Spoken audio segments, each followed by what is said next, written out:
you talked about the CEO's salary. You might as well talk about all the people they fired to make that happen.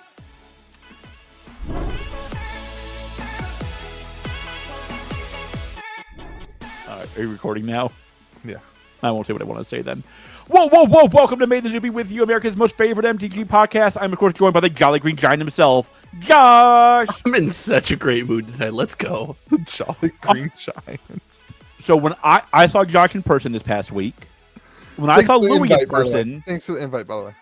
When I saw Louis in person, he looked exactly like I thought he was going to look. Kind of like, a fat, angry man. You told me when we met that I was skinnier than you thought I was. That's actually true. Yeah. Josh looks nothing like I thought he was going to look. Was he I'm skinnier also or joined fattier? by the Modelo man. Wait, was he skinnier or fattier? Wait, is that good or bad? You're like... So, like, my best friend in undergrad is tall. He's like your height. I didn't know you were that tall. Yeah, he's a giant. Oh, yeah, no, I'm a big dude. Yeah. I thought you were just kind of like, oh, I'm tall. Ha, ha, ha. Like, no, like, you're tall. Hit my head on ceiling fans tall. Yeah, you're tall. Yeah. Back to the intro. And I'm also joined by the Modelo man himself. This is not his first Modelo of the hour. Louis George. What is up, everyone? And we are joined by a man who has more hair when you meet him in person than you thought he did on the podcast. George! George is no longer a Harvard teacher. No longer. No, until no longer year. a Harvard professor. There you go. Yeah. Congrats on being not in Boston, man. I went out for my walk today. It was 70 degrees. It was amazing. I'm disappointed you didn't pick up an accent. Yeah, that makes sense, actually. I'm disappointed. Yeah, welcome to the podcast, everyone. We're super stoked to be with you. Lots of Magic news, lots of things to talk about. Lorcana. George just wants to talk about Lorcana. We're going to talk about Cryptic as well. So let's go through the topics for you so you know what's coming down the pipeline. We got actually a lot of Magic. We have a lot of Magic content to do. Phyrexia pre-release is a week from today. We're going to do You're Fired. Josh, do it. You're fired. We're going to talk about the complete bundle versus the non-complete bundle and why do they both exist. We're going to do keyword commander. That's Josh's big moment. We're going to talk about Lorcana. You told me you copied the list verbatim. No, I mean I made better names for it. You also ignored one. What? No, I didn't. Oh no, I didn't. I had it in there. You have it as Magic Historian. I have it as I took it out. We're gonna do the Gathering. We're gonna talk about the Gathering, and then Cryptic to 1K with. I'm in. Cryptic to 1K. You're here first. Gilding, the worst intro of all time. It's great. It shows what the podcast is: disorganization, chaos, and love, brotherly affection. Listen, it's my turn. I'm mad at George. I have a bone to pick with you. You were in Boston. Boston runs on Dunkin'. I went to a Dunkin' the other day and found out they dropped happy hour. There's never a reason to ever go back to that coffee shop. Happy hour, where you get $1.50 any coffee there. Never a reason to ever go back. Worst coffee ever. They dropped it. How do you not mention this? Bold takes. Let's talk about Phyrexia pre-release. Let's get into it. I think I went to Dunkin' Donuts twice in Boston, and I left being like, it's fine. I don't know how that's possible. There's one everywhere. I'm like, I walked past more than one. I just walked past it. It's expensive. In West Virginia, it's gotta be like caviar out there. McDonald's is my Diet Coke location. Like when I'm driving, I'm like, oh man, I need my fix. I go to McDonald's, which has the best Diet Coke of any Diet Coke in the universe. But in Boston, you can do that more effectively at Dunkin' Donuts. Like when I'm driving around in Boston, like you can get like Dunkin' Donuts Diet Coke way easier than McDonald's. So they don't have the refills. Yeah, but like it's just more about convenience. Like there's a McDonald's everywhere here. There's a Dunkin' Donuts everywhere there. It's just the way it works. Okay, Phyrexia pre-release. We're 5 minutes into the podcast. We should probably talk about Magic. Phyrexia pre-release. How are you guys feeling about the set? I'm pumped. The collector boxes look really good. Those black cards look great. The oil slick raised I don't know foils. what their words are. Yes, we're telling you. They're oil slick raised foils. Because there's a million of them. The ones that the guy opened in the collector box video you sent to me earlier looked amazing. They're not oil slick raised foils. Never mind. Yep. It's like You're just Those talking don't about come the with regular art ones that look like the black and white. the black and white Yes. Elish Norn. Love that. I love that Phyrexian foil. I think that looks really good. Shout out to Oz MTG that we're going to be showing some photos from in this podcast if you're watching. Big fan of the show. Big fan of the show. Big fan, Yeah. huge fan of the show. Huge fans. I think we're the biggest fans. I want to be written down that we are the biggest fans of their show. Wait. No. We were saying the opposite. We were yeah. Gotcha. I don't think they know about us. Not with that attitude. Oh, Massive, sorry. Massive. Yeah, them and Logan Paul. No, sorry, not Logan Paul. Not Logan Paul. Dang it. Not Logan Paul.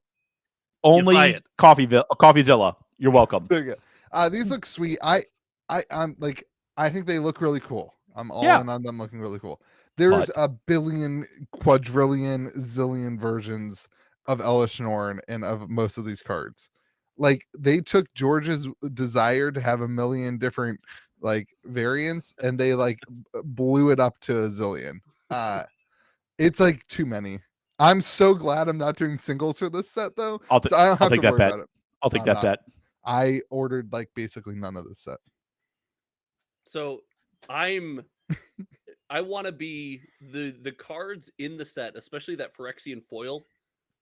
That looked really cool. I had a comment on my video that went out today. Someone like, I don't like the new foil, and I was like, I don't know yet, but I think I disagree with you because this foil looks really nice. I like it. But there's no chance, 0 chance those collector boxes hold up in value. Yeah, I agree. Not a chance. Well, tell me why you think that. So I have a whole theory, and I've talked about this a couple times on the channel, that collector boxes really hold their value or skyrocket when the chase, the meat and potatoes, is either extremely special yet somewhat obtainable. We saw failure with the Legends cards because it just felt unobtainable. You're not going to get anything good.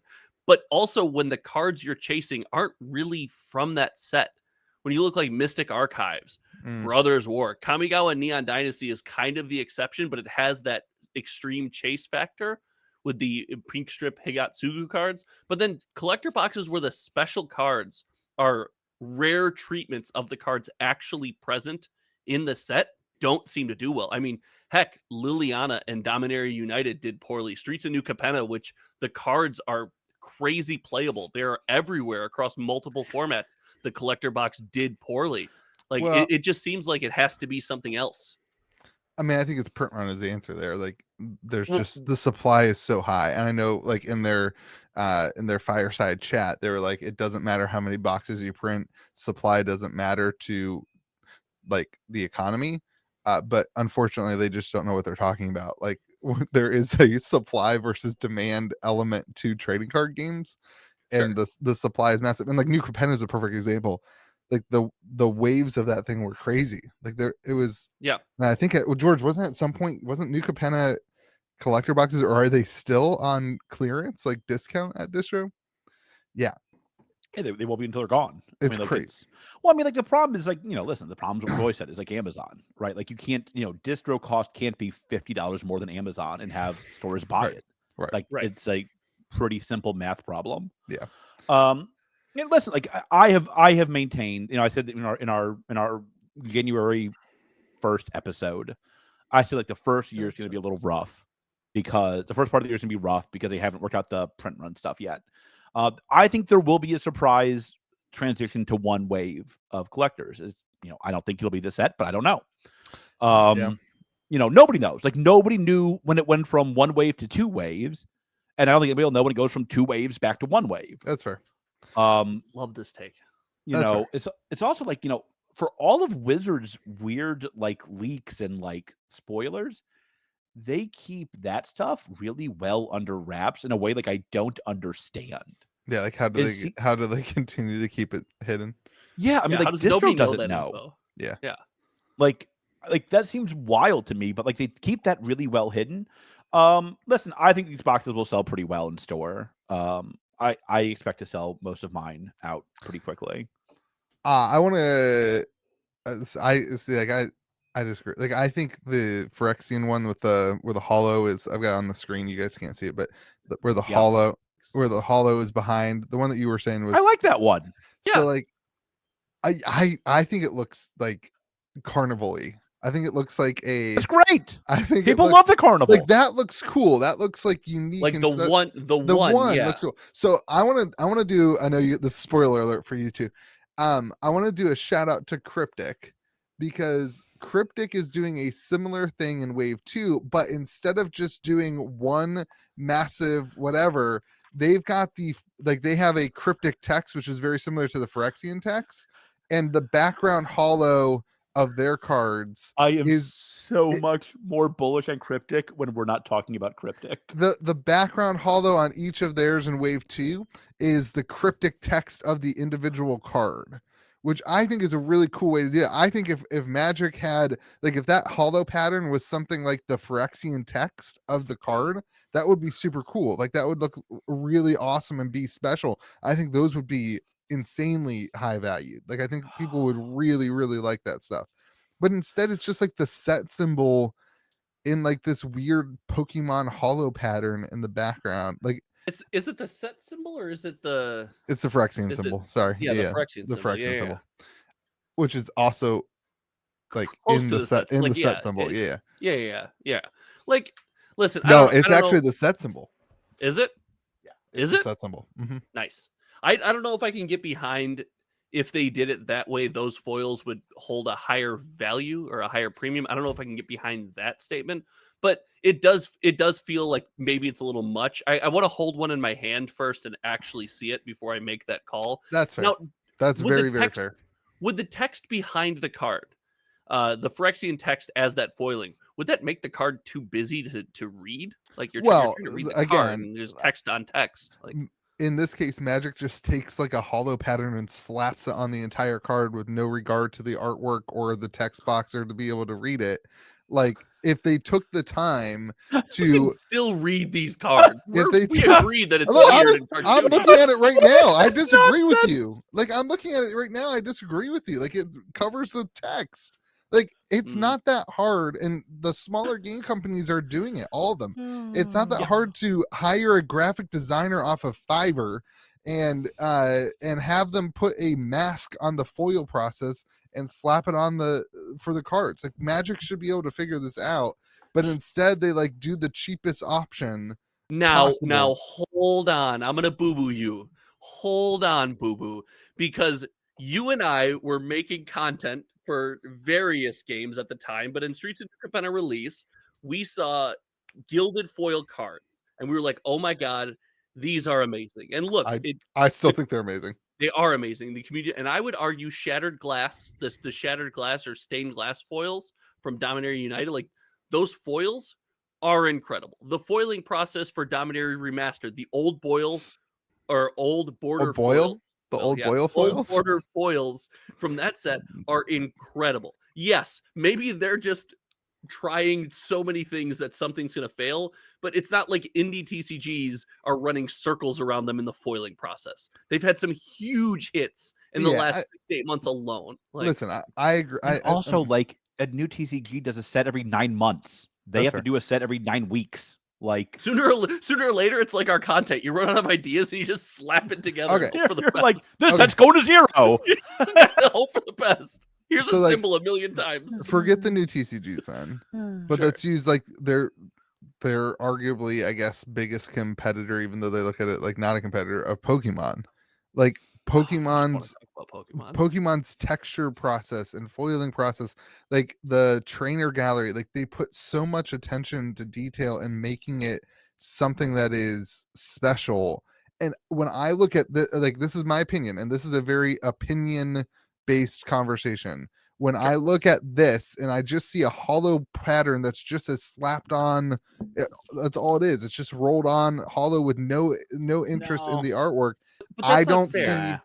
I don't see. Hey, we care about what this looks like, and we're intentional about. Listen, my preference is not full hollow. Like I think full hollows don't look the best, but I don't think Watsy agrees. Like I think that's their style design. They like full hollow, so like they go for it. Like it's a preference.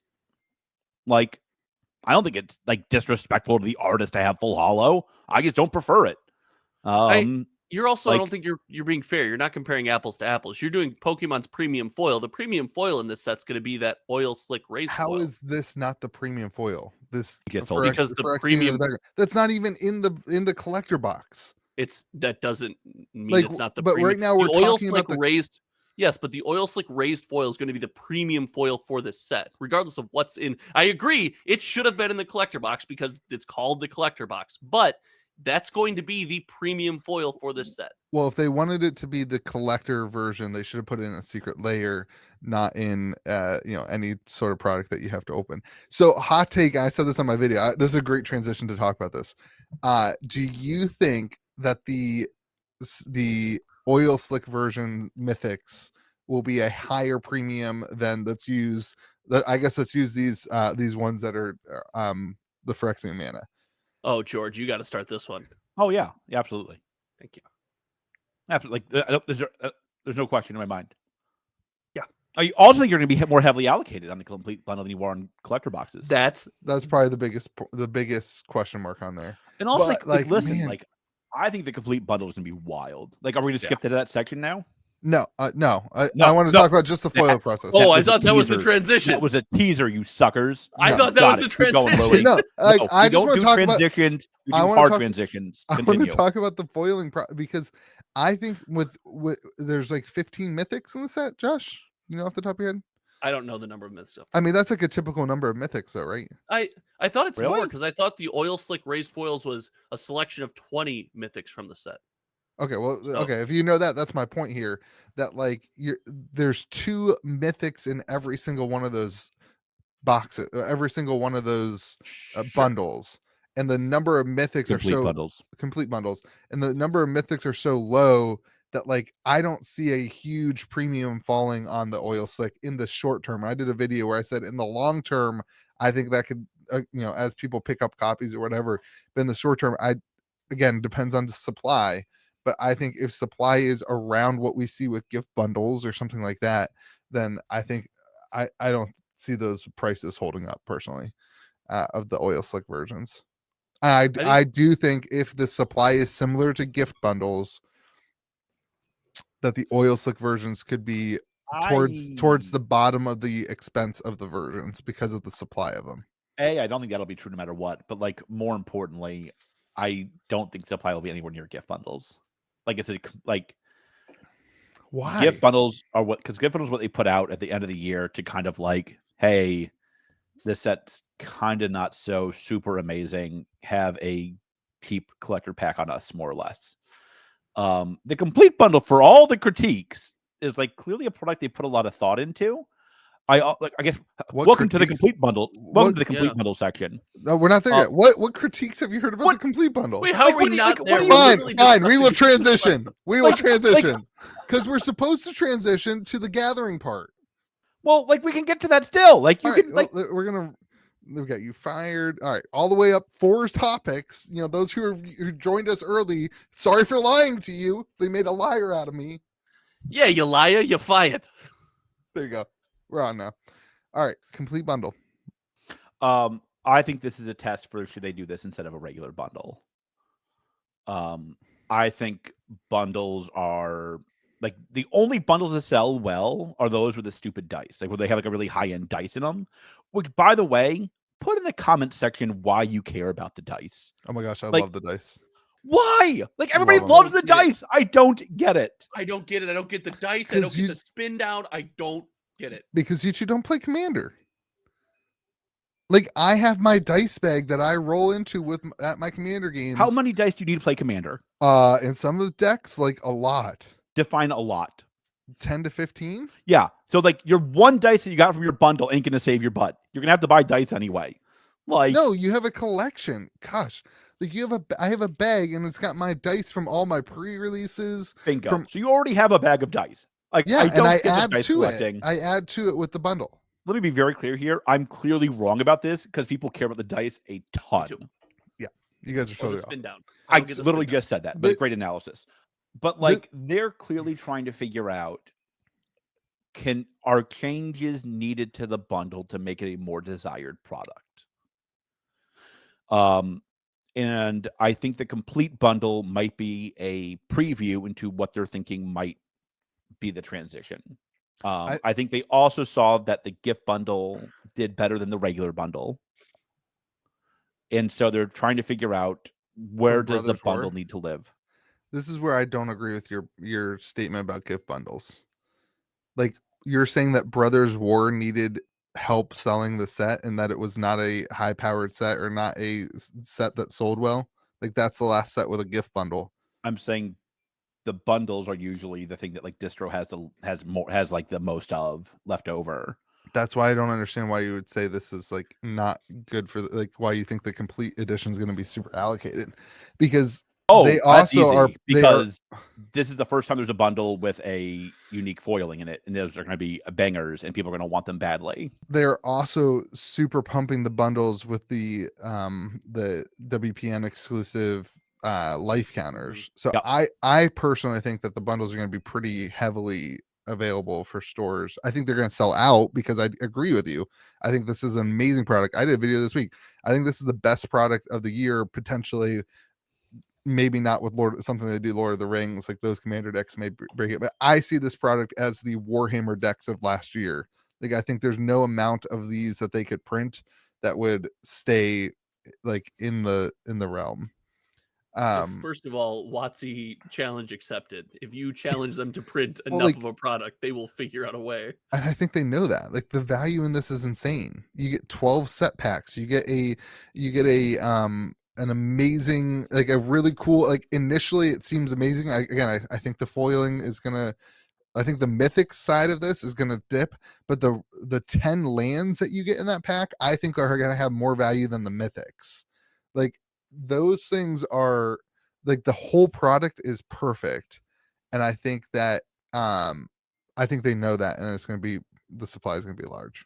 So I'm so glad we're speculating. That's all we do. You are both wrong.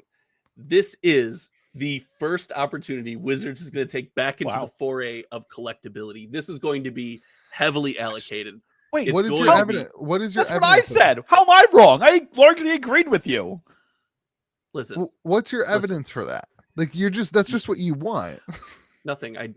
First of all, what's your evidence for your just made the statement and have had no chance to back up anything I said. Second of all, I just said we're speculating. I'm excited. Watch me speculate. Third of all, here, let me tell you, if they heavily allocate this product that comes out, it's what, a month? It's a month after release, right? Is that, or is it a couple weeks? It's rough. It's roughly a month. And this comes out afterwards. It doesn't take any of the community spend, theoretically, or not much, from the release of the product. I think a lot of people are still going to buy product on release. The few people that do hold back are people that were going to buy product and then additionally buy more, in my opinion.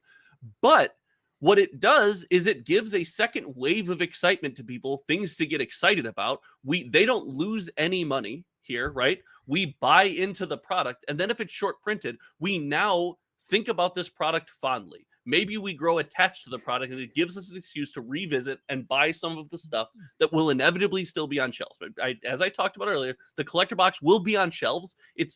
I'm with you guys. There will be a surprise short printing all of a sudden. It'll burn me once because this is how I'm operating.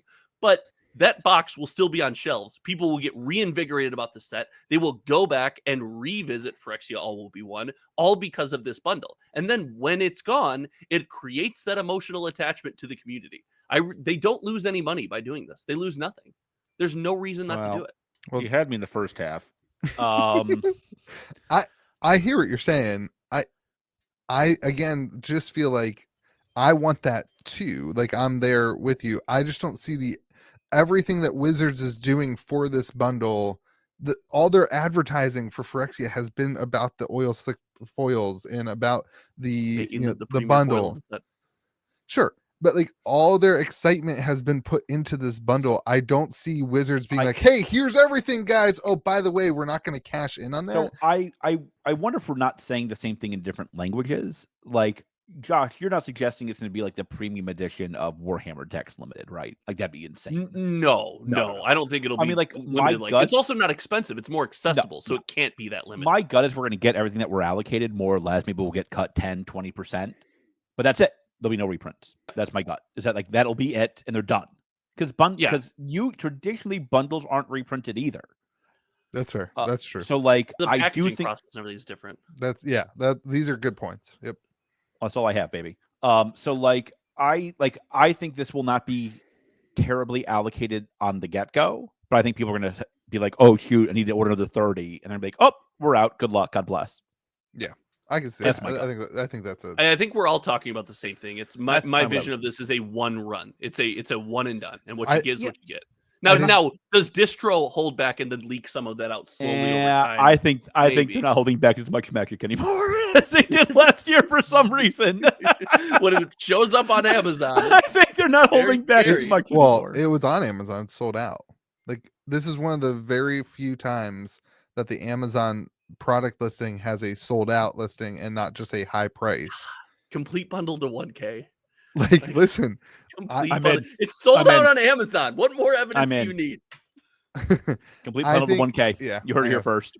I disagree, George, that they're getting rid of bundles though. That's wait, where I wait, disagree. with you. That's not what George said at all. It is what you said. You said I think thought- that this I thought is you did say this. them testing that they want to replace the bundles with this. Yes, I don't think this that's is their them intention at all. testing if Yeah. they can do this or not. That is different than saying that will happen. Yeah, This I is a don't- test, I don't and think that that they test would will see that take way. several years to do that.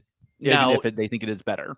With that test, the data shows that there's been $10,000 of bundles ordered on not complete bundles, not complete edition bundles. How many of those pre-orders are being duped by not getting the complete bundle, by thinking they're oil slick foil, this is the cool one, and I'm getting the late I'll be bundle. honest.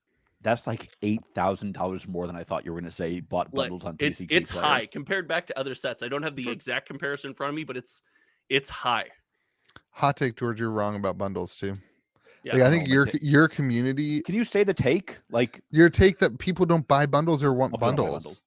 Like your community is higher look at rollers. Josh's chart. Josh is a higher roller than the average TCG person, and I No. think His look, chart. Oh. His data. I don't think that there's a whole lot of people buying bundles on TCG Player. I think like where bundles sell a ton of is in like Walmart, Target. Like that is I would say that the average, I don't know, I don't want to get back into that. You guys already fought me on that one. I'll let you guys just I would say the average Magic player like doesn't when go we to an win, I'll LGS. let They you go to Walmart or Target to get their stuff. Like, and that's Nobody disagreed with that. You said the average person didn't know what an LGS was. that's fair. Yeah. That's very different. I still statement. am there. I'm still there. I'm still there. All right, let's go. Let's drop back down to I like no that we're climbing the gathering. content ladder. No, All we're right. up. You guys jumped from one thing to four thing. Like We Okay, talked that's about how how we do it, tall I boss. am. Get on my All right. shoulders and ride this So- podcast, dude. All right. So on a different podcast, the Bone Zone with Jordan, we had the Magic historian on, and he it was a very, let me be very candid here. Yeah, I think it was the best interview I think we've ever had. Like it was really well thought out. Louis will put the link below. He'll pin it below. I did that once for you. here Not doing it again. is- I got other he had- things to pin today. No, you don't. He Yes, I had do. two major arguments, and I want your both opinion on this. He said that where Magic the Gathering kind of lost their way is that like the game is still great, it's still the best game, it's still amazing, but they lost the gathering component. And he goes like the things that killed Magic the Gathering are, I would say, three things. First, Magic Online, because now it's just like you log on and there's a game ready for you. Number two is like, listen, like the internet affected this drastically, right? Like, when I was in college, internet was like barely a thing. You had to get people, so long ago. you had to like get people together to go to the store to go play the game. Like you had to call people on a cell phone, on a dorm phone, not even a cell phone. I didn't have a cell phone in college. The Showing your third age. thing, is this kind of, he says this is the cost of separating out tiers of boxes. Is that like some people can afford good boxes, some people can only afford the draft boxes, and this creates strife in the community. Somebody else said that on this podcast, He and you said it argued a lot more cogently and a lot less angrily, weirdly. You argued and told me I was an idiot and that collector boxes were the only thing that matters and the only thing that sells. And why would Wizards change that up? Because it's the only thing that matters. Both of those things can be true, Boo Boo. It can be the thing that sells the most and cause damage to the community. Yeah, 100%. Like, those two things aren't mutually exclusive, even though you want them to be. We can also not celebrate that they sell a lot of boxes, and we can talk about the. I mean, like, listen, I don't like Wizard sells a lot of boxes. Like, that's good. What do y'all? I mean, like, I thought those arguments were pretty strong from him. I'll be honest. Like that he turned me into a believer. Shout out to Justin Bieber selling his catalog. Continue. I think that you were talking. You said continue to your own statement. No, continue, you guys. Go ahead. Go nuts. I disagree with the internet theory. Okay. I think the internet has made it easier to learn to play Magic the Gathering, which has like helped any game in the world grow exponentially. I think that's true. I think like the internet as a whole has been a phenomenal thing for just about every realm of life. Let me be careful. He's not saying to cut your cord and give up on internet. I think what you told me, I didn't watch the Bone Zone, but what you told me happened is the conversation about moving to expensive cards, and that, yeah, and I think that's part of the internet. Like, you didn't. I remember when I used to collect Pokemon cards as a kid. I had like the Beckett Pokemon book, and like the Beckett baseball card book, right? And like the value, it was like 1997 for the baseball cards, and it was like 2000. It's like I have no clue what values have changed, but that card is worth $2. And like now we know what cards are worth because of the internet, and that becomes the attitude of the community. You open up packs and you ask the question, how much is this card worth, rather than asking the question, do I like the card, or do I like the artwork? Do I care about the card to put it into my deck? Like that's a big shift for trading card games as a whole, and I think Magic may not have adapted as well to that as a game like Pokemon has. Like Pokemon has adapted to that world, I think, incredibly. I think like that has. What are you on? What in the hell are you on? You can't say the hell word. Opens a pack and doesn't get a full art. It's like, oh, I didn't get it. Yeah, yeah, I agree. I've seen people open Pokemon packs. They don't even look. There's the QR code card that's a different color on the border, and if it's the wrong color, they just ditch the pack. Totally agree. But like the community has adapted that, whereas Magic, there's this battle between the players and the collectors and the community. It divides the community, whereas Pokemon, there's no division in the community. You don't see players complaining about expensive cards because there's an expensive version that is made for the collector. And like Magic, you have this weird dichotomy of like this battle between the player and the collector that you don't see in Pokemon. Like you don't see that in that world. And that's where I'm saying like Magic has adapted better, or Pokemon has adapted better to that situation than a game like Magic has. So just to touch on what you said, Louis, before I go in on some of George's stuff, that might be because Magic the Gathering, in my opinion, does a better job of trying to be for everyone, to be engaged in multiple ways. Pokemon, and maybe it's just my experience with the community, you can correct me on this, it feels definitely more like a collector focused community, right? Where Magic, it seems a little more balanced, and I'm not saying it's perfectly split, but the balance is closer than it is in something like Pokemon. So I think you're going to see a lot more fighting in Magic, where when one community is a much higher percentage collector than it is player, people just kind of accepting that that's the reality of the world they live in, possibly. But the box is also built with that in mind, though. Like they build the box in a way that collectors can have their really collectible thing, the chase, the Moonbryon, $1,000 card, $700 card. Not anymore, it's down, way down. Great. I just bought a PSA 10. R.I.P. Moonbryon. Thanks a lot, Stacks. Andrew Stacks. Shout out to Andrew Stacks selling me at the top. But the he did. Wow, I'm salt in the wound. Good job, like, Stacks. There was a percentage of that comment that was legitimately sad. Like I don't care. Hope he needed it. It's good.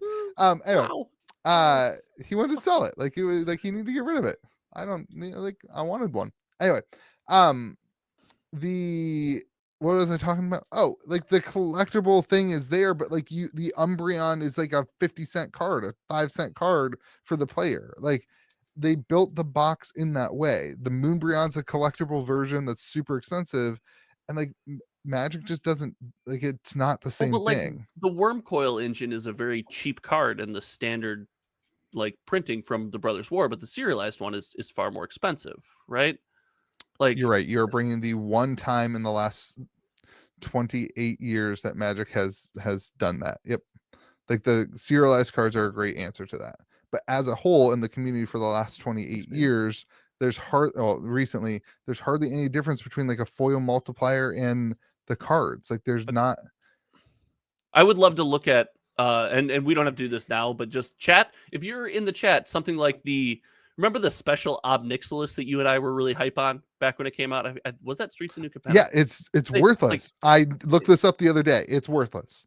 I bought a bunch of them and they're worthless. I would love to compare that against the regular. But just back on George's point, talking about what the Mr. Magic historian had to say, the internet, I struggle to get on the train of Magic Online and Magic Arena hurt Magic, because that statement to me means. Sorry, go ahead, George.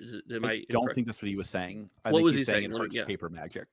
So I would even struggle on that one, because I think there are at this point people who buy paper Magic cards or are in commander groups or something that got started because they heard of Arena or they saw one of their friends playing a video game. That at this point, this far into the game, has to be the case.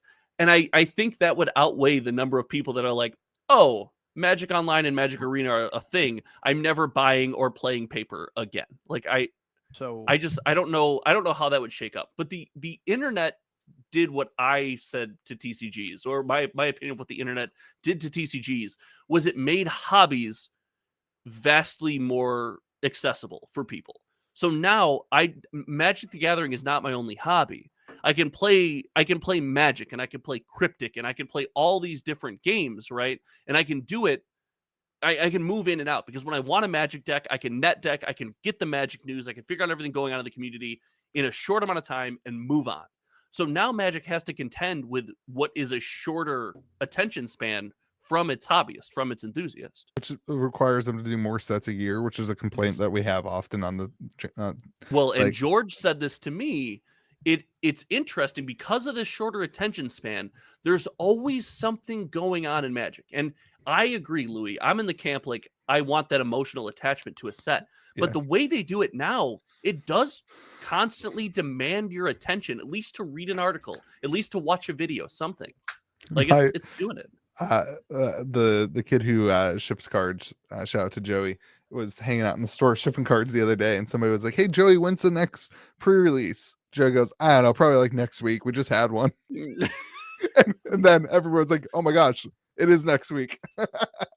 So yeah, I don't know. It's the internet. The internet's an interesting one, because I think it opened up more of the rest of the world, so people don't play as much Magic. So that's when how WotC views Magic Arena. I tend to think he's right that it does hurt paper Magic. I just think it's like, listen, they don't care. Like, they care about bottom line. Right. And like, that's their job, is to care about the bottom line, right? Like, I can be convinced of that. I agree with like kind of what Louis and Magic historian said about the prices, but I think that's just like, that's a problem of the modern era. Is that like people don't view cards as the same as baseball cards, right? Like, I mean, like, you know, kids opening up. I saw these videos of sports cards, and these kids are opening cards. They don't even look at the players. They just ask their dad, "What's it worth?" Right. Yeah. I mean, like, and my comment to him was, I think that horse left the stable, right? Like, I don't know how you put that toothpaste back in the tube.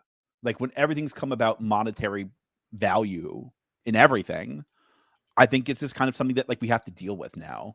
And that does put like these new TCGs in a really hard spot.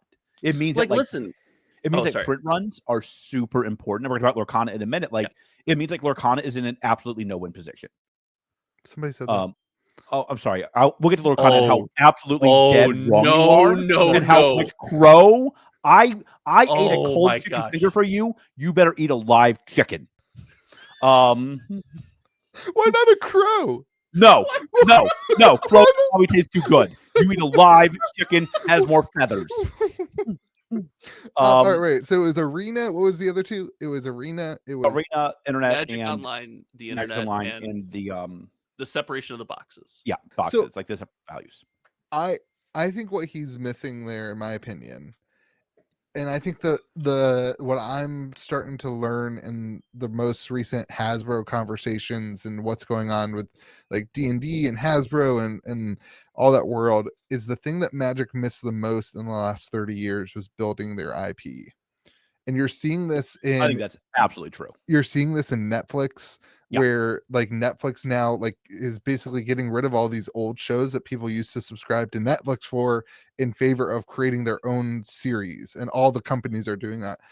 Because if you don't own something that's special, if you don't have something that captures the hearts and the audience, then you have nothing. And like I think this is something that Magic really struggles with, that they have not been able to capitalize on or create their IP in a way that makes people care.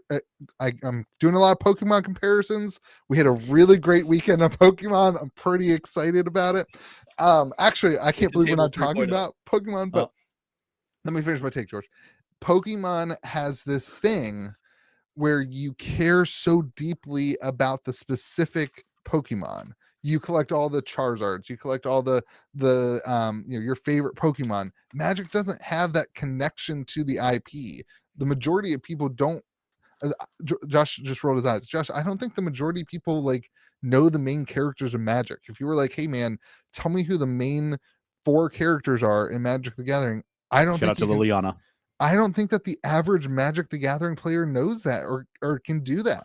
So I didn't roll my eyes. I looked inquisitively. You rolled your eyes. Magicthegathering went on a very long rant about how they stopped caring about lore and how they now have. He actually used Fiverr. I thought of you, and how he has these Fiverr authors now write blurbs about lore at some point before the set releases and it's over. I don't know about the lore side of it, but I do agree with you entirely that like if you were to rewind the clock 30 years and you were to say like you guys need to really double down on lore and double down on IP, I think they'd be in a much stronger position. And I don't think it would even affect the card game that much. I think they would affect everything else, which would serve as a filter into the card game. Yeah. Well, like I think the boxes are fine. Like the box, like we're gonna go. Josh will go over his numbers in me here, but like Watsy had a great quarter. Yeah, I hear laying off 1,000 employees looks really good for you. Watsy, that was on Hasbro. Watsy was way up if you had read the full article, not just the FUD headline. Yes. I read the whole article. I don't believe you. And so, like, then I looked up how much Chris Cox makes in a year to see how many people who are not on the podcast. That could be to see how many employees he had to fire to pay himself this year. This is how I knew you were going to come into the podcast crabber than me. When you sent that text, I'm like, oh, Louis looking up things that make him mad. It's also a tradition. He always has to be the crankiest on the podcast. It is a hard tradition at this point. I was cranky today, and they told me to get my attitude together so Louis could be cranky and I could be happy.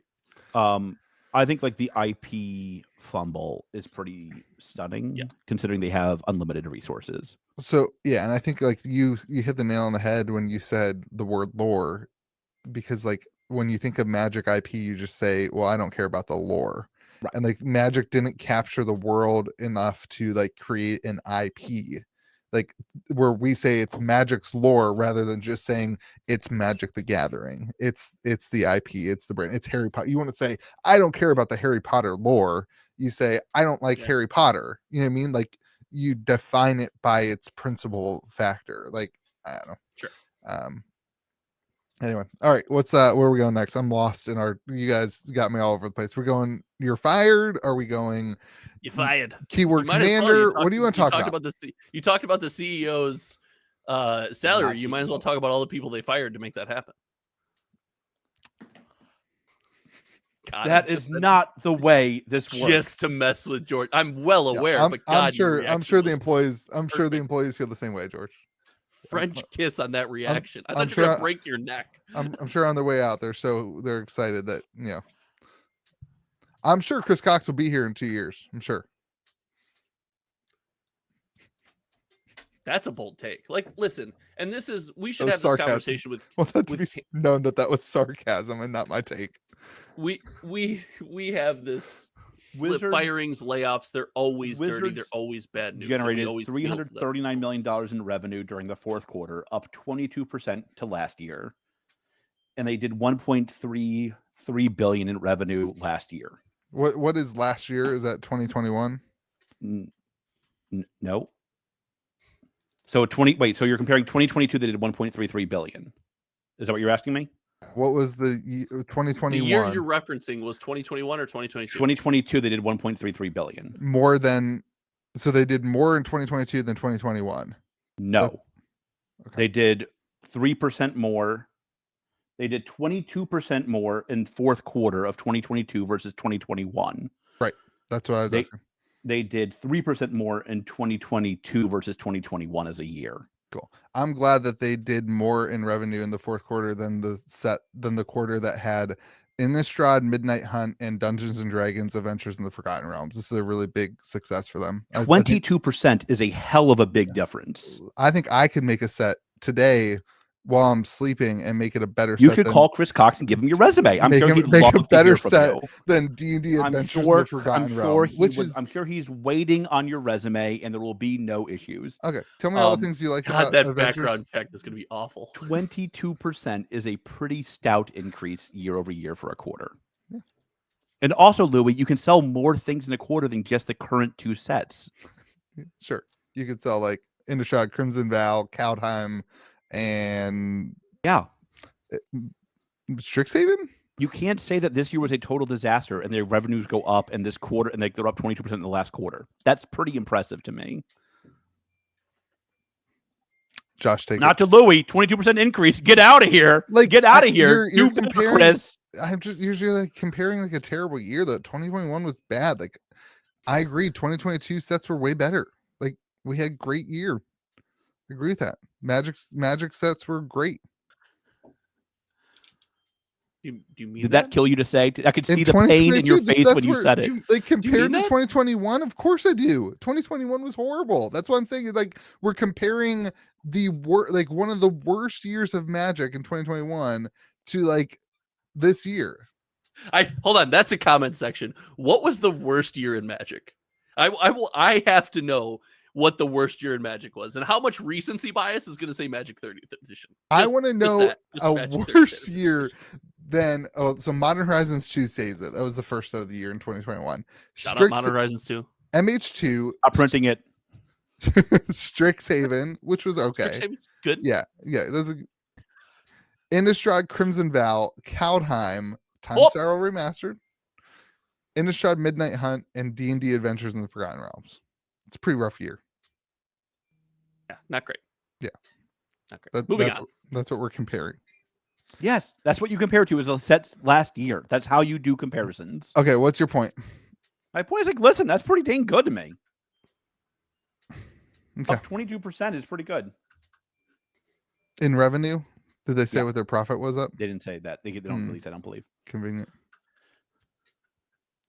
What like I know anytime you and I talk about my revenue and my business, that's because you sell things at a loss. You're like, look at all my cash flow. I'm sorry. Who sold their Baldur's Gate at a loss? Oh, I did. Yeah. This guy is holding on for that sweet profit, baby. Come at me, 2030. Come at me. Down. Let's go. Come at me, 10% profit in 2030. Like I don't know, man.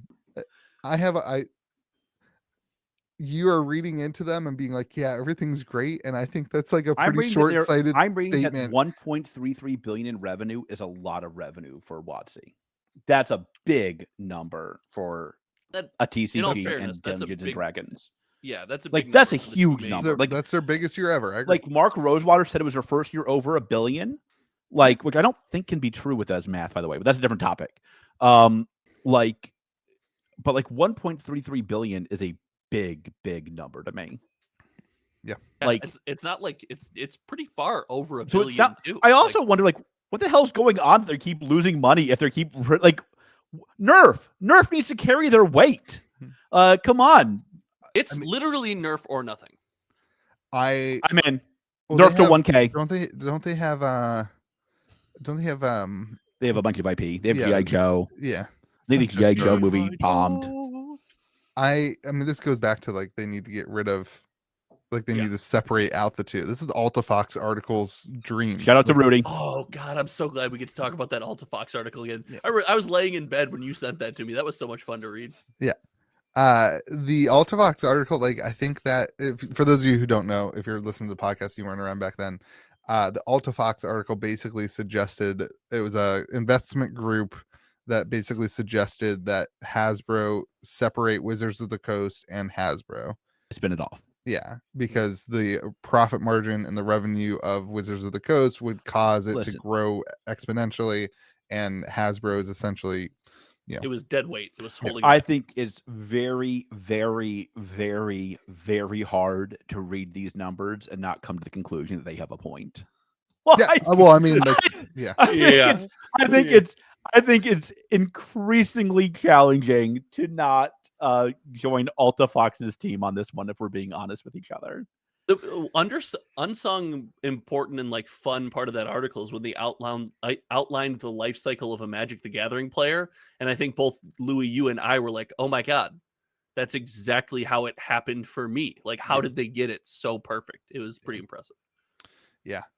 I think I see the statement of like the 22% growth and that kind of stuff, and I wonder the question of how much better would the community feel if Wizards was free and able to take that growth and use it to better the community of Magic the Gathering and to create things that aren't just leveraging Hasbro's bottom line and keeping them afloat, but rather like leaning into creating what we're saying, like the gathering side of Magic the Gathering, and leaning into making products that people actually want and experiences that people actually want and IP that people actually want, rather than just going to Nerf bullets that end up on the floor. Games.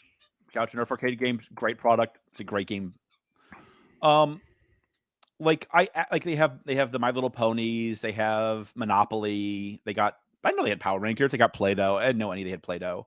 I mean, listen, like one of these things is not like the other 10, right? Like, sure, it's a confused company right now that like needs to get some clarity. It's doing a little bit of everything and not specializing in anything. Like, I mean, like, and also like I do think it's hurting the other companies too. Like that's where I think AltaFox maybe could have done better. Is like, a lot of Hasbro's attention is on WotC because it's the thing that brings in all the money, which means they're not doing as much with Play-Doh. They're not doing as much with Nerf. They're not doing as much with these other companies that they could if they could focus their attention on those companies and kind of. I wish Hasbro would ignore WotC a little bit. Yeah, I mean, like there's Good and Great is a great book, and like it says like put your best people and your best opportunities, not your biggest challenges. And like the biggest opportunity is not in WotC because they're already doing well. Their biggest opportunities and things not named WotC. Yep. Like WotC, you can't tell me a story where WotC is 5 times bigger in 5 years. Like that's ludicrous. Yeah. But you can tell me the story where like Play-Doh or Nerf or Peppa the Pig or the other IPs. Peppa the Pig they just need love and attention. Please not Peppa Nerf. the Pig. I don't know. Peppa the Pig's the worst.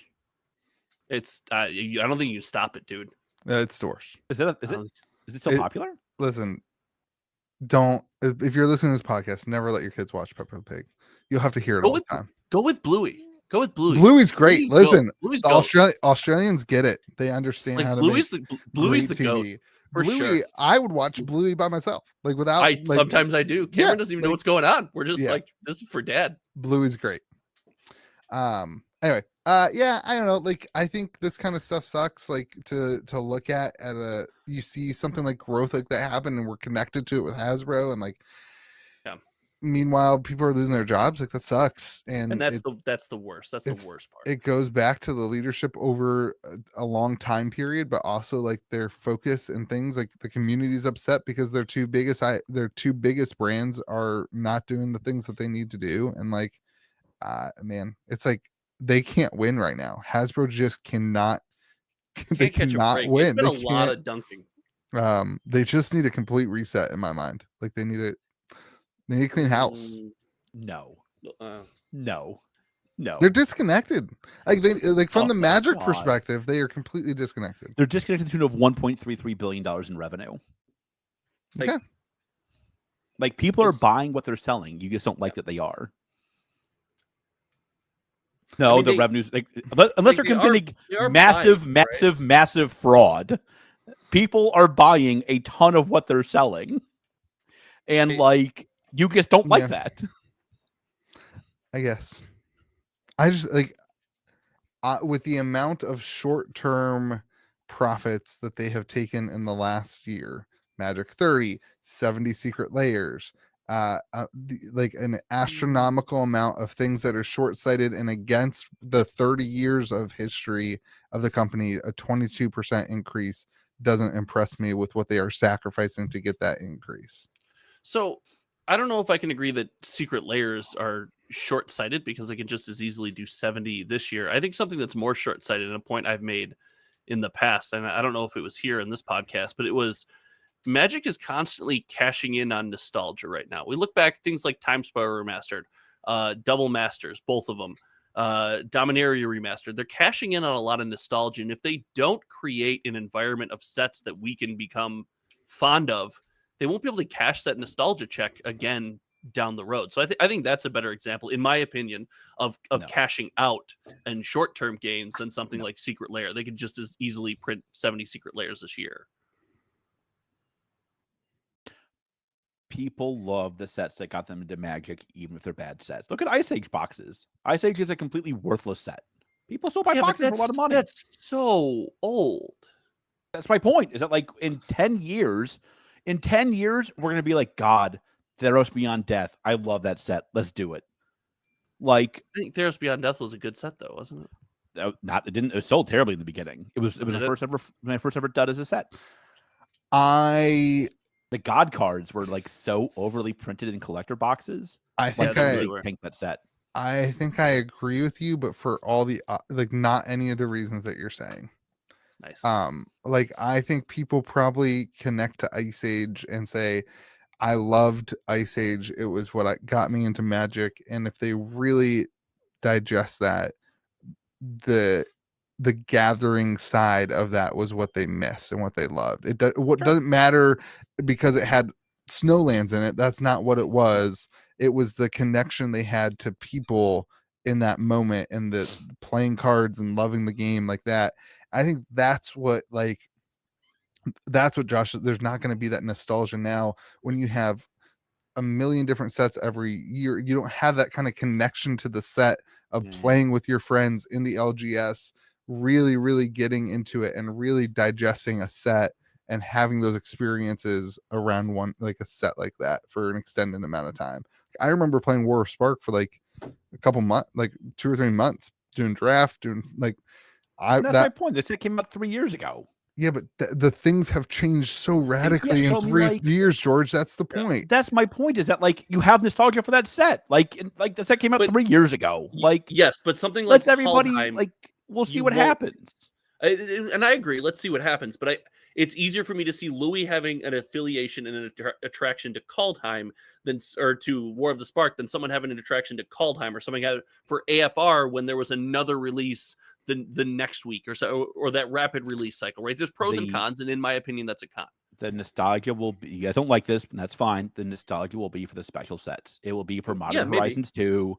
It will be for, I don't know. But it can't be for, if the nostalgia is for something like a set that's based off nostalgia or based off reprints, that can only, in my opinion, take you so far. If you don't have a nostalgia for any of the brand new stuff, the newly designed cards, the newly designed mechanics, you will tap that nostalgia well dry. I mean, like, what was that? What was my favorite set? What was that set that came out for Theros Beyond Death?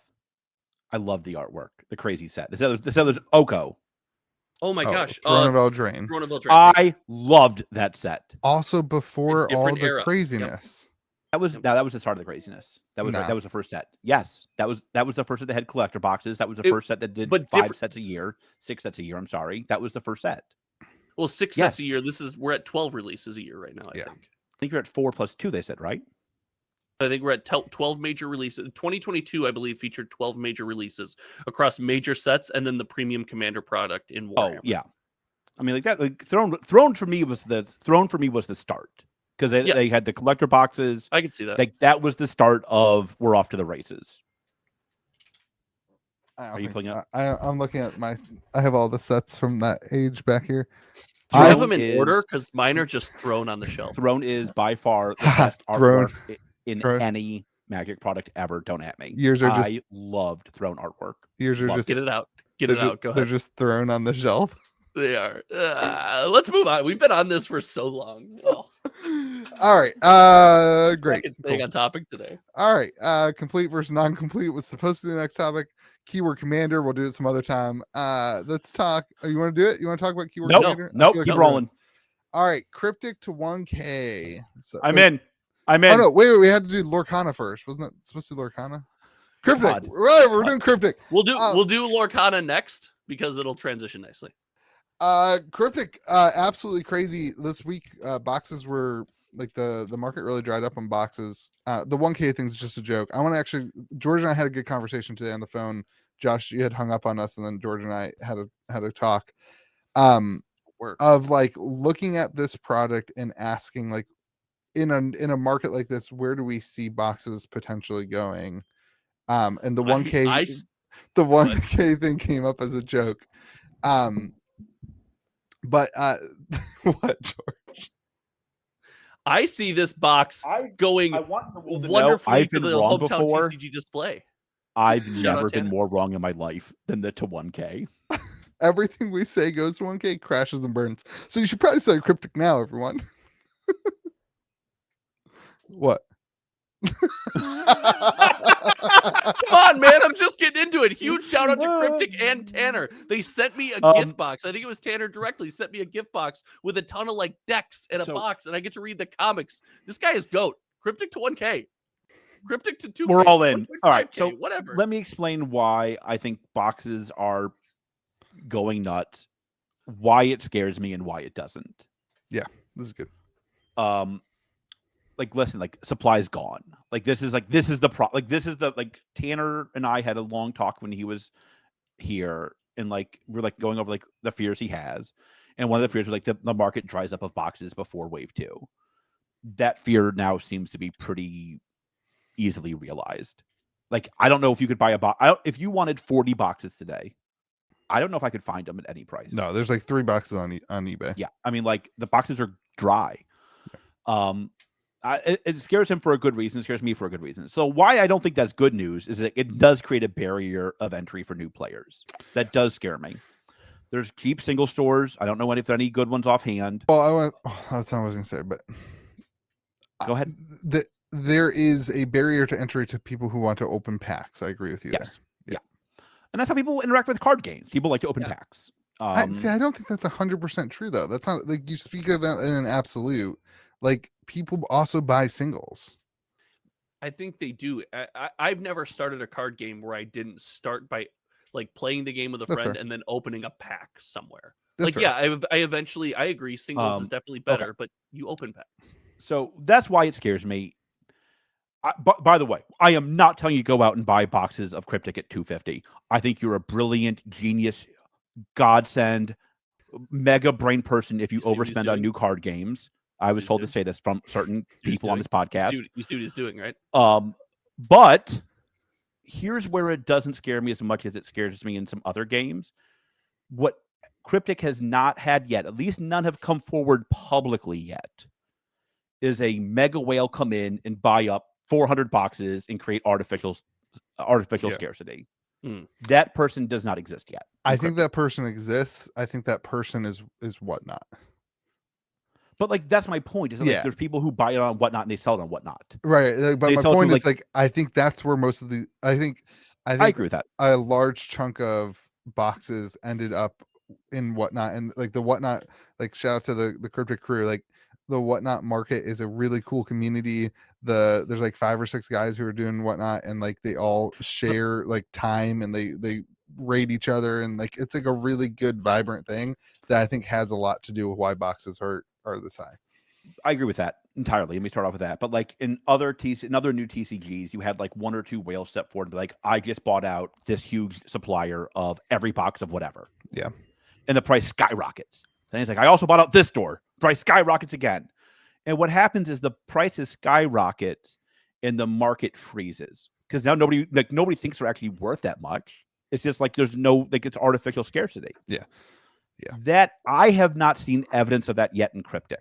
If you're that whale, put the comments below.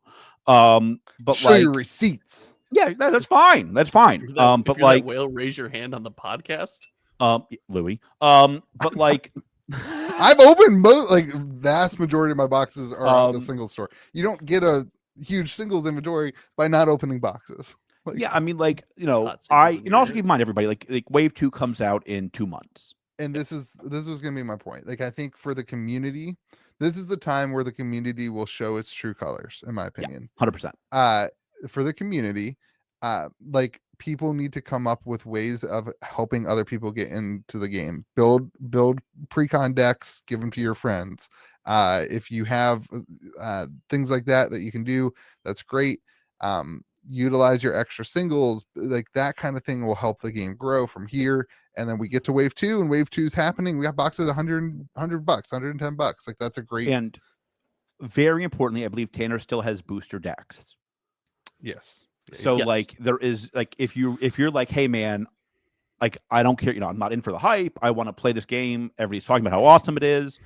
You should be able to buy a booster deck for $5 to $10 still. Like there is still a very easy and reasonable access point to this. $5 would be below cost. So let's go with $10.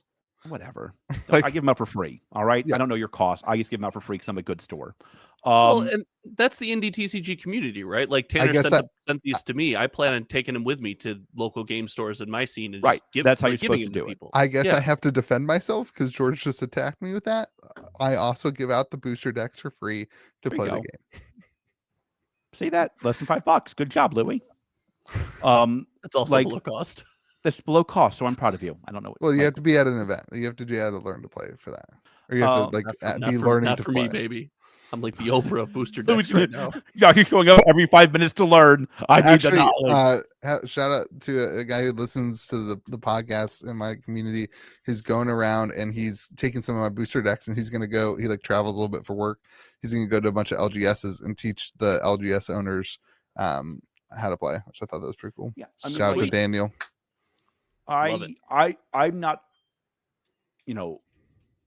I have been very public in this podcast that new TCGs that skyrocket in price tend to scare me. That remains true. I want to quote on that though. Like I don't see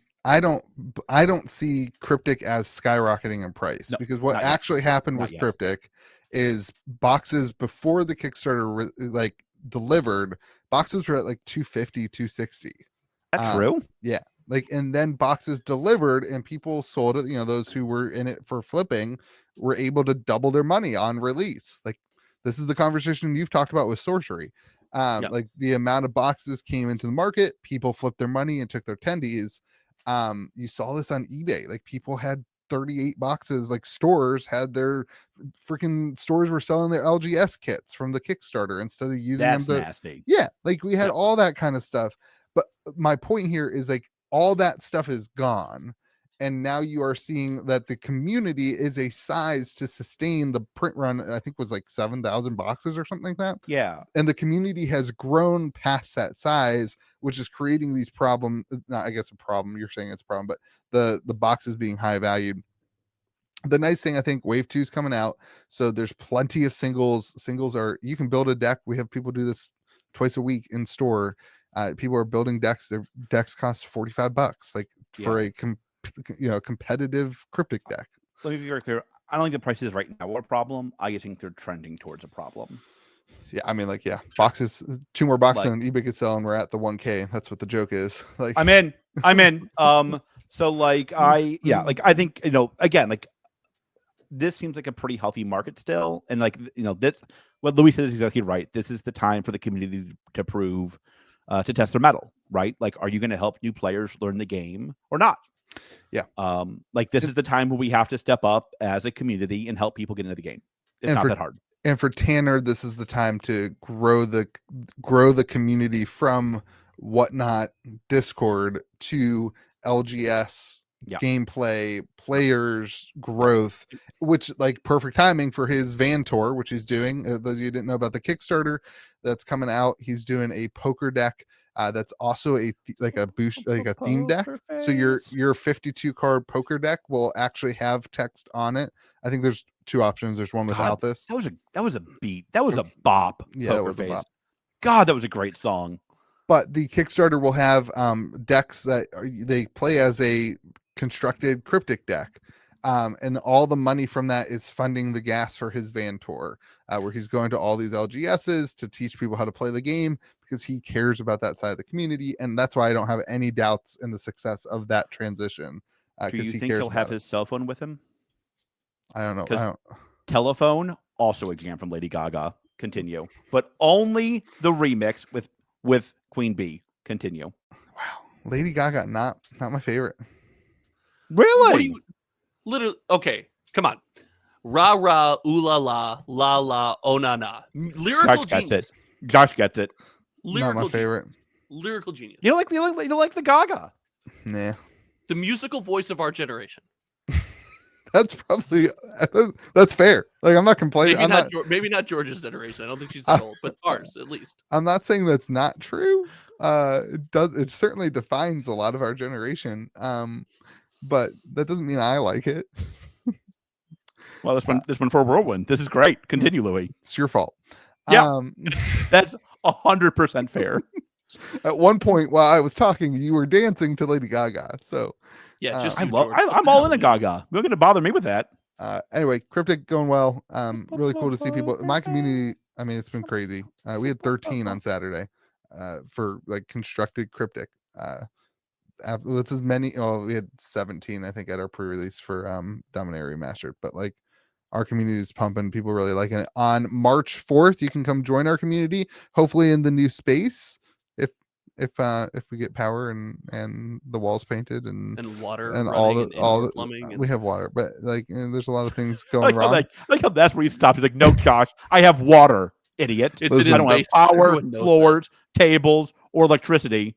But water? I wish that somebody would have told me how hard it is to expand stores, and that somebody would have cared enough about me to suggest. I don't even own a store, and we had this conversation. If only somebody would have told me, that would have been great. I tried to give you my supplier for the esport tables, and you mocked me. That, like, I have nothing to do with that don't side. say it on the podcast. I have nothing to do with that side.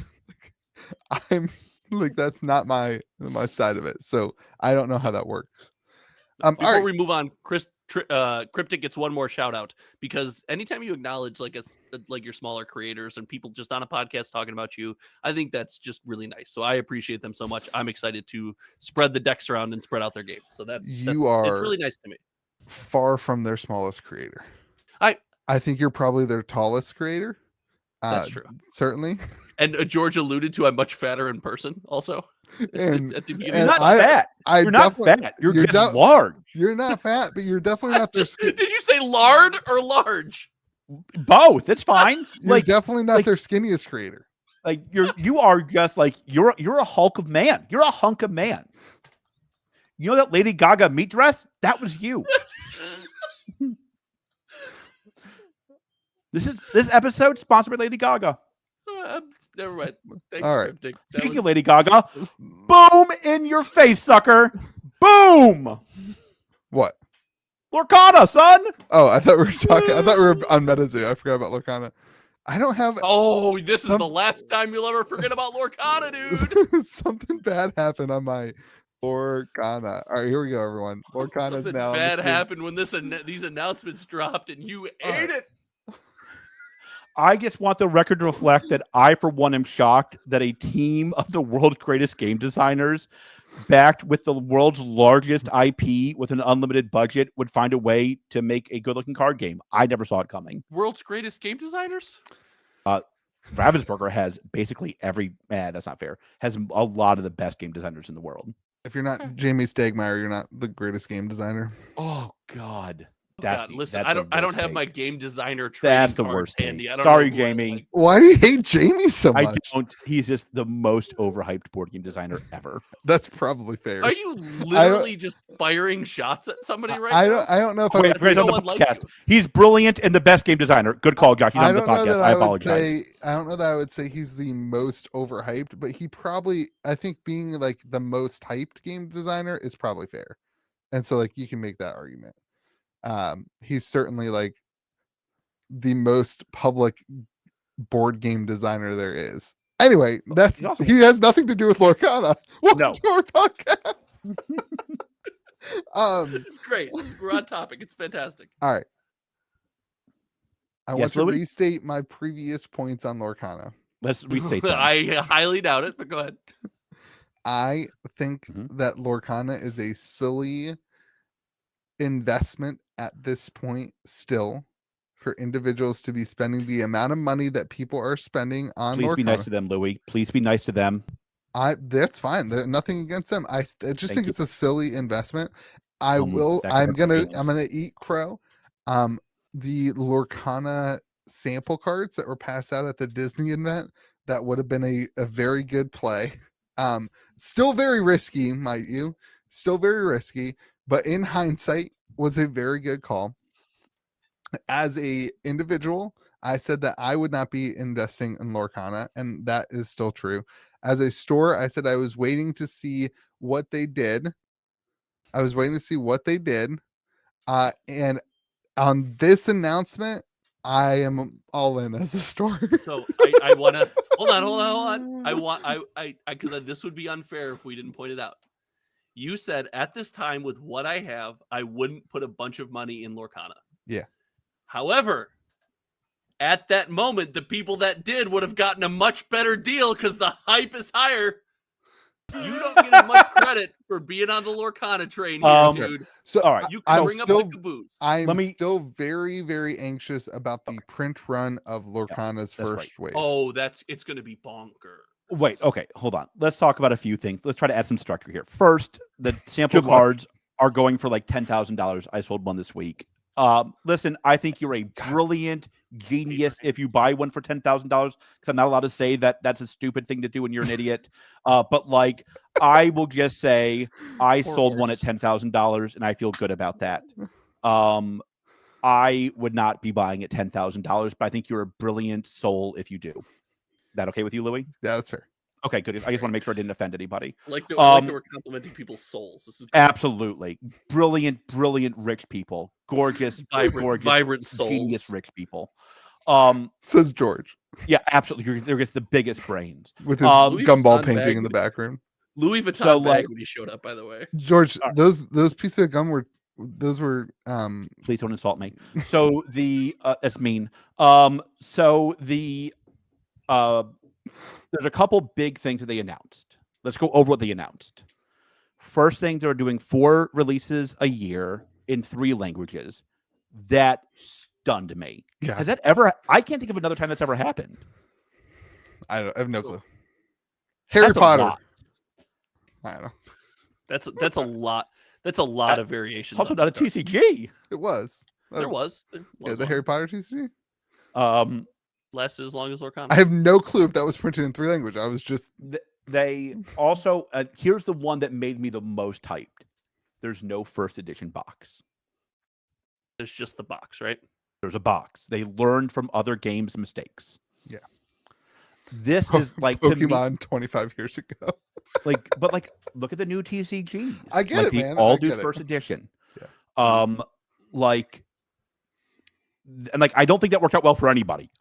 So like that was for me the first sign that they're looking at the market and trying to figure out how do I not fall into the trap of some of these other TCGs. It's a good sign. That is a very, very good sign. I will give you that. And that was one of my biggest concerns, was that Ravensburger is not in the TCG world yet. Are they looking at that stuff? This is evidence that they are. That was my concern back then. This is an evidence suggesting You are That not concern gonna get was out of this. valid. You are not getting That out of this. concern was That a you are valid concern. not getting out of this That because you is- pump games that are run by people who like no. So like they Insert Polywog comment here. you get I it. never So pumped Polywog.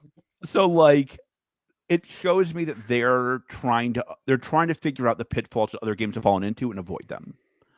Yes. They have a starter product. They have a Pokemon-looking product with oversized cards, and they have a smaller booster box, which is really interesting. Yeah, do I see a 12 there? 12 pack?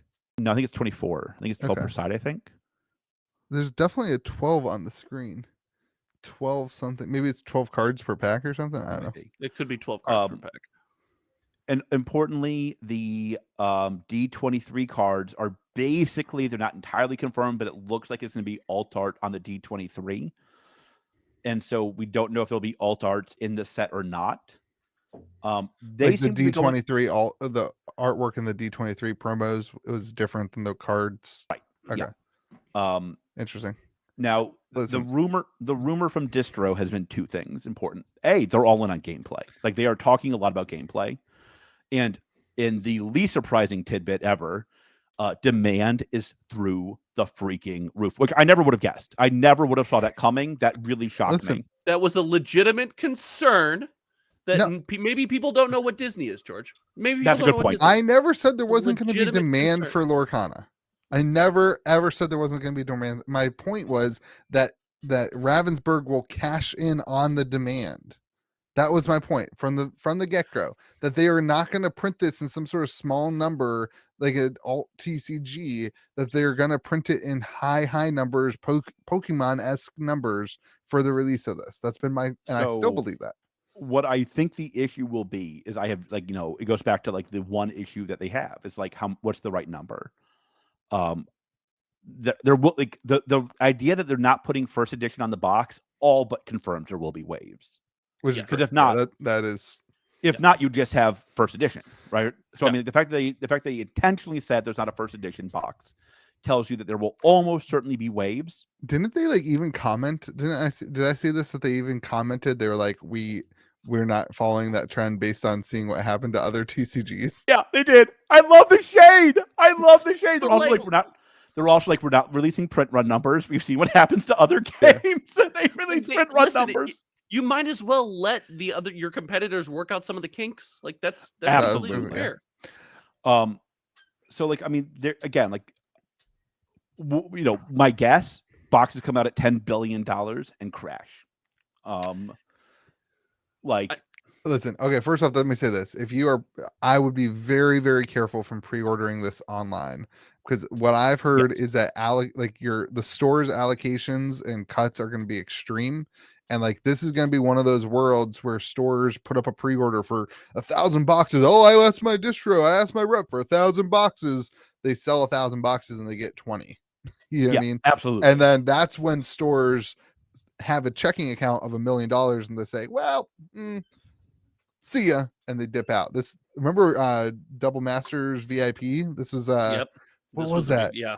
Who was that? There was a store. I don't There's an remember, but I E. remember There's the an stores E took name, a right? ton of. They took a lot of money from me. I ordered Yeah. 24. I ordered 24 VIP packs. Oh, from them. you actually got. I got wrecked. Dang, got wrecked. dude. That's Yeah. horrible. I got my money back because it was PayPal. Oh, but, Oh, that's good. Oh, but like good. it was a whole PayPal's long PayPal's process. never done anything wrong to anybody. Like, I agree with that. Like, I'd be careful pre-ordering. Like, I won't take a single pre-order until I know my allocation. Yeah. That's always been my policy. That will always be my policy. Yeah. You got to order from your good stores. Now is when it pays to know which stores in your community. It knows the store you're buying from, know the owner, know how they do business. This is important here. But you can't catch that FOMO, right? Because if there is going to be waves like we believe, that's where you could get caught up. You could get caught up in there, and we've got a position where you're spending $400 on a pre-order for a booster box that eventually sells for $55. Yeah, I mean, like, listen, I would hold firm at MSRP. Yeah. I would hold firm at MSRP. Do we know what if that I is? were a consumer? And I'd say, like, listen, I'll wait 6 months. I'll wait 2 months. I'll wait 3 months. This game is either going to be going places in 3 months or it's going to be dead in 9. Like, like the 3 months won't matter. So take your time and get boxes at the right price. I say this is somebody who's very, very, very, very bullish on Lorcana. Do not FOMO in. Yes. Yeah, don't overcommit. Yes. This is a product that I think is going to do really well in store. Like I'm really excited about this. I have certainly I'm changing my tune. I actually thought for you guys live on the podcast right now, do we make Lorcana a mainstay on the podcast? I'm in. Should we? I'm in. Should we come back to Lorcana weekly with the Lorcana news? And God, we call it the crow section. Listen, I did not. You're saying too much about my name. Like I said I have concerns. I still have concerns. So can we touch on something that we've talked about, I think, on the pod and privately, and based on the community reaction to this announcement? I'm still plugged into, let's say, various and lots of indie TCG communities. You cannot convince me that there will not be money from indie TCG communities funneled into this project. Oh, this game is so wide. People in these communities that have nothing in common, highly competitive, crazy collectors, all the way to investors. Every piece of the triad is reposting Lorcana tweets, is all about Lorcana news, is making Lorcana videos. There's no chance that every TCG doesn't feel some impact when this thing drops. There's no chance. And I think that is, I hope that Ravensburg doesn't see that as success, because I think for this game, success looks like they are competing at the highest level with Pokemon and Magic. It won't take much for Lorcana to kill indie TCGs. Like, listen, hold on. Wow, that is a vastly different tune that you're spitting all of a sudden. But you know what's going to be cool? Road to Damascus. That's the new section here. Well, we're going to have at least a small sample. With the data I'm collecting, we'll see if in the Magic set release that is closest to Lorcana or even shortly after, do we see similar spend? Do we see any noticeable downtick there? I'm interested. But my argument to you, Josh, is I don't see, maybe I'm wrong on this. George, tell me if I'm wrong. I don't see a store being like, oh, I got 50 boxes of Lorcana. You know what I want to do with it? I want to put it on TCG Player. Like that happens with Magic. I get 50 extra boxes that I can't do anything with in my community, and I need capital. So I put boxes on, I don't really actually do this, but stores put boxes on TCG Player to clear up capital because they know they're not going to be able to sell them in store. For something like Lorcana, I think you might see that TCG Player numbers are low because stores are selling it in store, and so the boxes never make it to the marketplace. I think that's you're telling me I should track Lorcana? Yes, absolutely, you should track it. I also think that we don't know the market yet on where the preferred market will be. Right. It could be eBay. We don't know where the Lorcana market will move to. I think I saw it on TCG Player. It's on TCG Player. Yeah. Okay. But I could see eBay being your higher value singles, your collector items, but I think the box would be something like TCG Player. So that's my MetaZoo's on TCG Player, but everything sells on eBay. Yeah.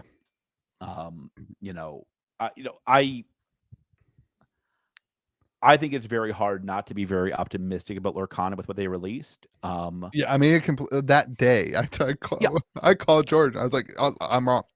Like this is. I knew already. The initial wave of this, at least, is gonna.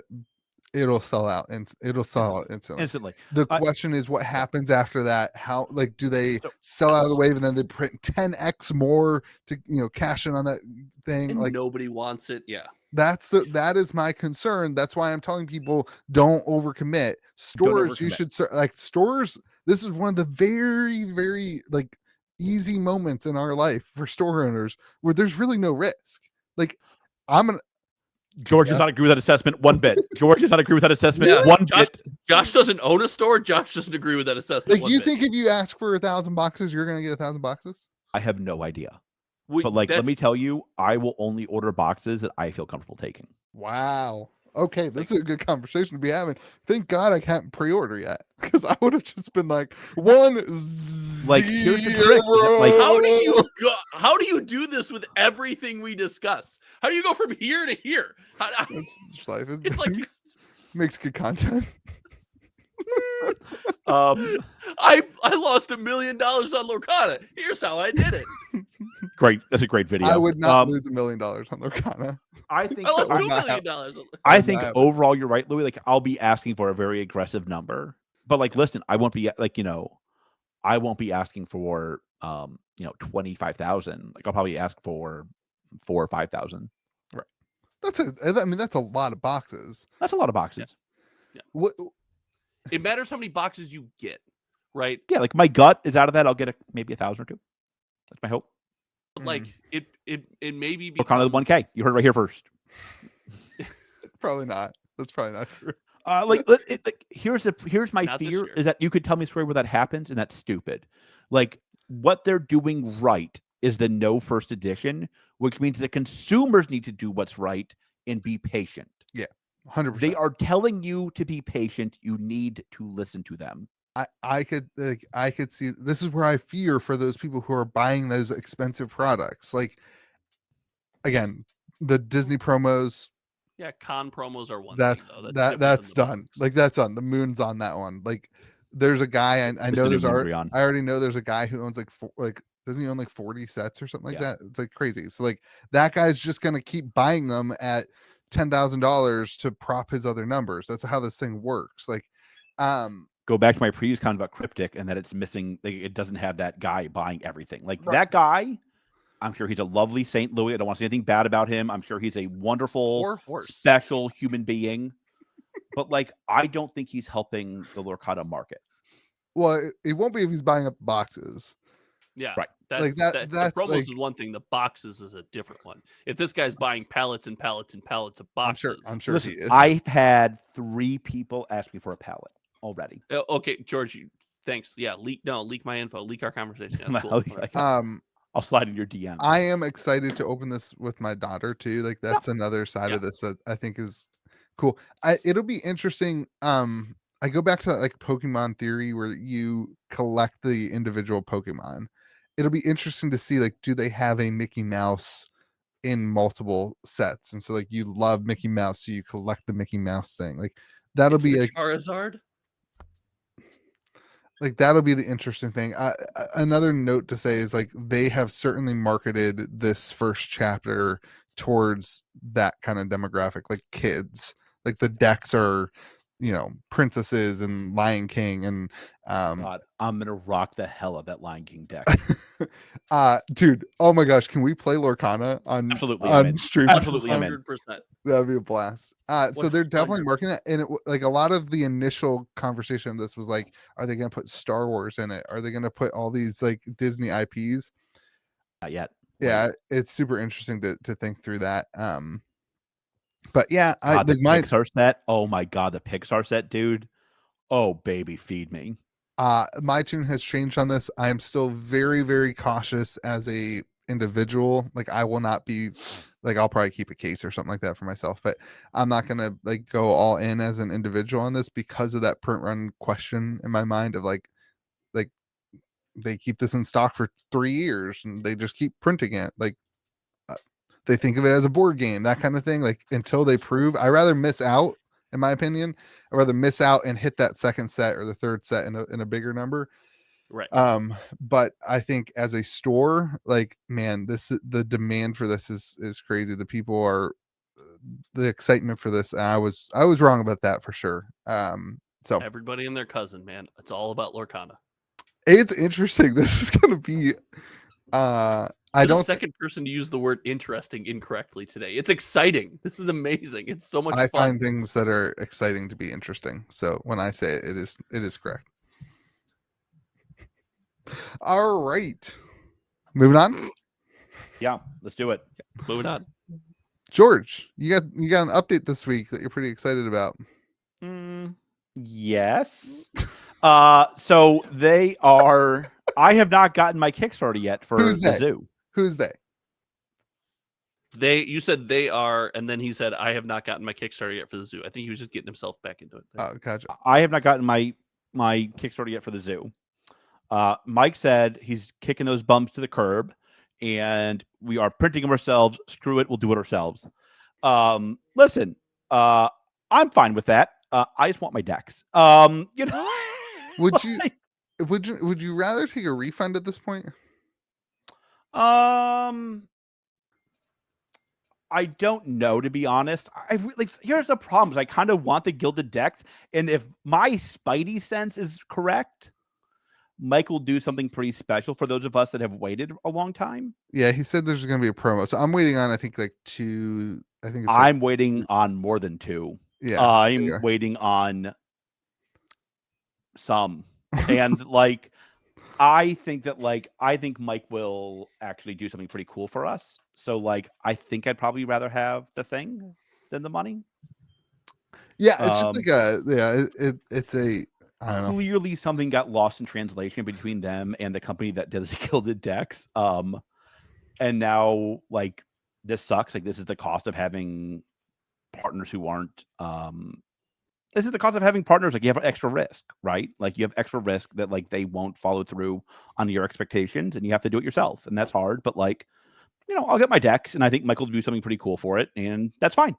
I'm interested. Yeah, I think the promo of that be like, listen, like if you're gonna handle this in a way, I think giving. I think the only criticism I would say is like giving the option maybe to get a refund before he goes to print with the decks. But like, I do think it's very MetaZoo-esque to create a promo about this thing. It's kind of funny. Like they have the ding ding bell. They kind of take this stuff, on the chin a little bit. And like, I think that's good. I think like that handling of it is good. Obviously, I think like it's silly that we're this far back and that this transition hasn't happened already. Clearly there was some miscommunication. like clearly there was something got lost in translation. Listen, I'll get my boxes. I'll get my decks. It's not for you, it's not, but for somebody who 100% I agree with that. Yeah. Like for somebody who it matters to financially, 100%. that like leaned into this and said, I have $200 to spend on myself for this 6 months, and I'm going to buy 5 of these decks. And like that sucks for those people. Listen, I agree entirely. Like clearly this is not acceptable. Mike knows that, which is why it's doing something to make it right. Mm-hmm. It's is that guaranteed or is that speculative? He is what guaranteed?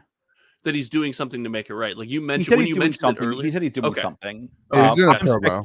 I'm speculating. When you mentioned it, it wasn't clear if it was speculative, like you think so, or it was guaranteed. Okay. I'm speculating it will be something that makes the wait worthwhile. Gotcha. And to Louis' point, like for some people it won't be. Right? Like to some people they'll be like, I ordered this a year ago. Right. I am okay with like Kickstarter. I kind of expect this. This is why I haven't been that vocal and being upset about it. I kind of expect delays in Kickstarter. The transition, I think, on this one is like it's been a while since we've heard communication about it and that kind of thing.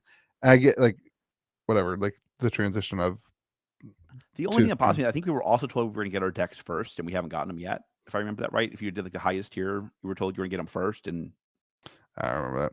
Yeah. And also, like I did not do the highest tier, so that follows. I just got. I think we're also supposed to get like I did the highest tier. I think I'm also supposed to get a piece of like original artwork for the delay. Like like I Mike will do something. I'm not overly worried about it. Yeah.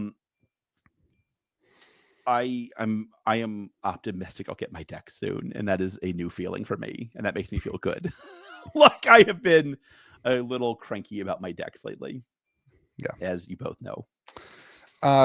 So then we had native, like the full product lines, like kind of brought out. They look good. Yeah, they do. They look good. I think it's the best. I don't think it's the best looking one yet. It's not the best looking set. But it's best looking boxes. Oh, best looking boxes? Child, have you forgotten about Nightfall? Yeah, like I was asking you. Like, Nightfall. Nightfall. Is Nightfall the best looking booster box ever made? I mean, when it's dark inside, it certainly is. Like Nightfall might be my favorite booster box ever made. Nightfall's, yeah, it's pretty great. Ah, that's a great looking box. I'm not God, going it's to turn off I'm not going to turn off my lights. Wow. Like, that's gorgeous. It's good looking. But Native is up there. Native looks really good. There might be people who don't know. The Nightfall box glows in the dark, everyone. Yeah. It's pretty cool. He cut the print size down again, which is good. What is the total? It's 50. It's the same as the last one. Seance, yeah. 50, yeah. Seance is holding up way better than Yeah. I thought it would, considering too. especially considering the Clumping issues. the clumping issues. And I think like being a set now, they have 4 different booster boxes for those 50,000. Will certainly drive some people to collect 4 instead of 1, that kind of thing. To choose which ones they're going to open, that kind of thing. I think that's a really cool direction. I think MetaZoo is to the point where they can sustain 50,000 boxes now. Like, that was my takeaway from Seance. Is 50,000 is the right number for right now for MetaZoo, and that's good. Like, listen, that's a hell of a number. Like, there's not many games that can sustain 50,000 boxes 4 sets a year. Yeah. That's big number. I hope they focus a little bit more on digital this year. I think that'd be a big push for them this year. It's like a way to generate more players. I think like this is a good year for MetaZoo. I think the 50,000 boxes is a good turn. Native looks great, and I'm excited. Yeah, I think this year, like looking back on some of the things we've said, like those TCGs that pumped in 2020, 2021, and struggled in 2022. They had to figure out how to adapt their business model, the way that they do things, the way that they interact with their communities, the way that they interact with their stores. And I think MetaZoo is on the cusp of figuring that out in a way where like those who are still here are people who love MetaZoo and who are part of the community. And so then there's still, a lot of people left who were here for the free tendies and for the instant flipping and that kind of stuff. But those who are still here are those who like now Mike figures out, how do I cater to this, and what does my business look like now? In the free tendy side, it looked like it was huge, massive, gigantic, and now we're starting to see like this is the realm of the business and what it looks like. And so that's super interesting, and I think like the navigation of that will be super important. This is a super important year for MetaZoo. Like, you have the book, you have the show, you have the comics, like you have a lot of stuff that like will lead into the IP that will like make this game a household name or not. Yeah. You have the arcade game, most importantly, obviously. So like this is a very important year for MetaZoo, I think. Yeah. I'm excited. I'm excited. I will have Native on my website, so people are interested. And locals, I know you listen to the podcast. You'll have Native too. So, Josh, anything? No, I'm good. Thanks for your contribution. I got your back, Louie. Don't worry. I got your back, Louie. There's someone on this podcast that doesn't get to make that joke, and it might be you. It's definitely right there. Yeah. All right, everyone. This was we're in an hour and 40 minutes. I'm late for my meeting. George, my hard stop was 10 minutes ago. So, all right, everyone. Remember to be kind to the people around you, and may the zoo be with you. Like how you thought you messed it up, and also with you. And also with you, dude.